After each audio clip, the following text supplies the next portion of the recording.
자, 이번 시간은 실과책 12쪽, 13쪽을 볼 건데, 가정생활의 공통점은 무엇인지 알아보겠습니다. 그러니까 우리 주변에는 핵가족, 확대가족, 입양가족, 한부모가족, 다문화가족 등 다양한 가족들이 있는데, 이 가족은 모두 소중함으로 서로 존중하고 긍정적으로 받아들여야 합니다. 자, 그 가족에 대해서는 밑에 그림을 자세하게 나왔는데요. 다양한 가족에 보면은 첫 번째 핵가족이 있습니다. 핵가족은 부부와 자녀들로만 이루어진 가족. 요즘에 좀 많이 대부분의 가족이 이렇게 되겠죠. 그다음 두 번째 재혼가족 옆에 있는데 재혼가족은 부부 중에 한 사람 혹은 두 사람이 다시 결혼하여 이루어진 가족. 좀 뭐 어떤 특별한 개인 사정으로 인해서 부부가 헤어진 다음에 그 부부가 그 아빠든 엄마든 한 분이 다른 사람과 결혼해서 다시 가정을 이루는 가정을 재혼가족으로 하죠. 자, 그 밑에 보면 독신가족이 있습니다. 결혼하지 않거나 이혼, 사별 등 혼자 사는 1인 가족.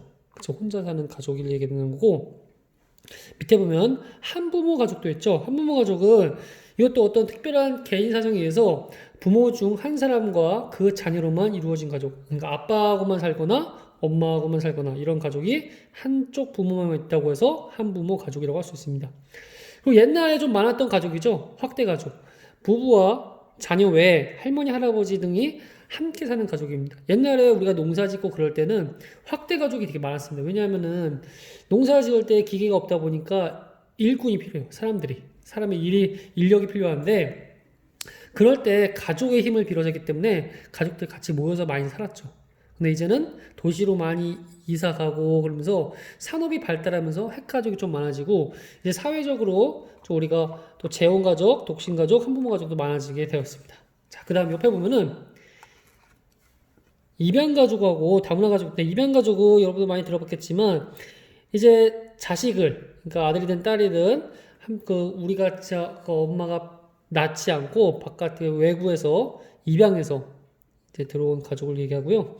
다문화 가족 같은 경우는 민족과 인종, 문화가 다른 구성으로 이루어진 가족으로 아빠, 엄마가 같은 나라 사람이 아닌 경우가 있죠. 이런 게 바로 여러 가지 문화가 섞여 있다고 해서 다문화 가족이라고 합니다. 그래서 여기 다양한 가족들이 나와 있고요. 가장 중요한 거는 그 위쪽에 나와 있는 글씨입니다.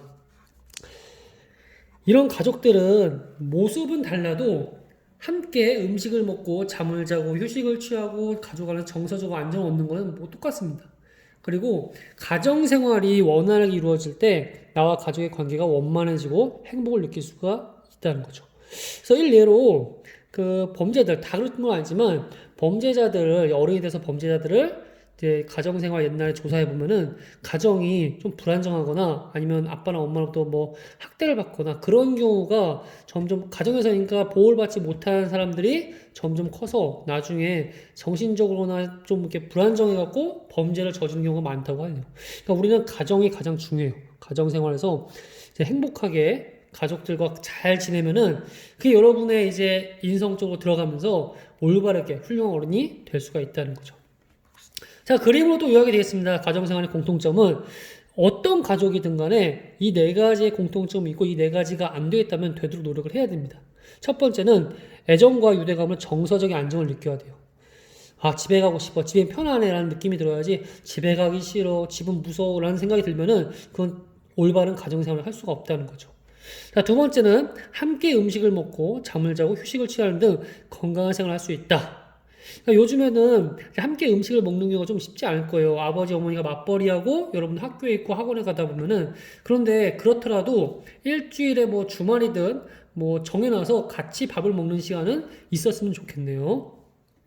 자, 세 번째. 사회생활에 필요한 예절과 규칙을 배웁니다. 학교에서 가르쳐 주는 것도 있지만 집에서 배우는 거 그게 바로 가정교육이라고 하는데 그래서 옛날 어른들이 많이 얘기하죠. 넌 집에서 뭘 배웠니? 뭐 잘못한 행동 있으면은 또는 반대로 잘하는 거 있으면 너희 부모님이 잘 키우셨구나, 잘 가르쳤구나 등등 가정교육을 많이 얘기하는데 사회에서 필요한 예절과 기본 규칙 같은 경우는 집에서 일단 기본적으로 배우고 나서 학교에서 더 추가적으로 배우는 겁니다. 자, 마지막으로 가족의 보호로 안전하게 생활한다. 내가 아플 때 혼자 독신가족 아까 나왔었죠? 독신가족. 독신가족이 가장 서러울 때가 언제냐면은 아플 때라고 합니다. 아플 때. 내가 아플 때 아무도 간병을 못 해줘요. 그냥 혼자서 끙끙 앓아야 돼요. 도와줄 수도 없고 집안일도 못하고. 하지만 가족이 있다면은 예를 들어 여러분이 아프면은 아버지 어머니가 돌아가면서 간병도 해주고 약도 갖다 주고 밥도 해주고 하지만 혼자 살 경우 이게 쉽지가 않겠죠. 그래서 가족의 보호로 안전하게 생활하려면은 가족이 좀 모여 사는 그런 점도 좀 필요하겠죠. 자, 여기는 여러분들 다시 한번 선생님이 읽어줬지만 좀 자세하게 한번 읽어보도록 하고 이걸 다 읽은 사람은 그 다음 페이지에 과제를 해야 됩니다. 이제 우리 가족 보고서 작성하기라고 해서 조사 제작하기인데 이거는 따로 제출하지 않을 겁니다. 나중에 등교 계약을 하고 그 다음에 여러분들의 실과책을 때 보면 되니까 일단 소중한 제목을 써야 돼요. 소중한 땡땡 가족 보고서 뭐 행복한 건강한 즐거운 등등 여러분이 원하는 우리 가족에 맞는 말을 적어 놓고요. 그 다음에 첫 번째 가족의 관계와 역할을 표현하는 생각 그물을 그려봅시다. 그래서 예시가 여기 나와 있죠. 그래서 처음에 나로 시작해도 됩니다. 나로 시작해도 되고 여기다가 한번 여러분의 생각 그물을 한번 만들어 보도록 합니다. 가족 구성원대로 하니까 되게 편할 거예요. 엄마, 여동생, 오빠, 형, 아빠, 할아버지, 할머니 등등 가족 구성을 하기 편할 겁니다. 그리고 두 번째는 가족이 소중하다고 느낄 때는 언제였을까요? 많겠죠. 뭐 아팠을 때 또는 행복했을 때 같이 놀러 갔을 때 등등 여러분이 생각하는 가족이 소중하다고 느꼈을 때 반대로 얘기한다면은 이럴 때 가족이 없었으면은 어땠을까 그런 생각을 하면 됩니다. 이럴 때 막 놀러 가고 싶은데 또는 도둑이 들었어요. 근데 아버지가 뭐 예를 들어 도둑을 잡았다. 그럼 그때 가족이 소중함을 느낀 거죠. 하지만 혼자 있어요. 여러분 혼자 산다면은 도둑이 들어오면 어떡할 겁니까? 그럴 때도 가족은 소중함을 느낄 수가 있겠죠. 그렇죠? 자, 마지막으로는 가족과 가정생활의 소중함을 글 또는 편지 또는 그림, 노래, 이행시, 표어 등 다양한 방법 중에 한 가지를 선택해서 여기다가 그림을 그리든 글을 써보는 겁니다. 그러니까 여러분들이 한번 이거는 다양하게 보는데 옆에 예시에 보면은 우리 가족은 모빌입니다. 간단하겠죠. 우리 가족은 모빌입니다. 왜냐하면 뭐뭐하기 때문입니다. 라는 식으로 해서 그림으로 표현했고 글로 표현했습니다. 그냥 편지로 써도 되고 어쩌고저쩌고 족 어쩌고저쩌고 해서 가족을 이행시로 나타내면 되고 다양한 방법 여러분의 어울리는 방법으로 한번 적어보도록 하세요. 이거는 아까 얘기했지만 등교 계약 후 실과책이며 다른 책도 마찬가지지만 다 검사를 확인을 하도록 하겠습니다. 자, 또 궁금한 게 있으면은 언제든 각 선생님들의 카톡으로 문의를 주기 바랍니다. 열심히 하세요.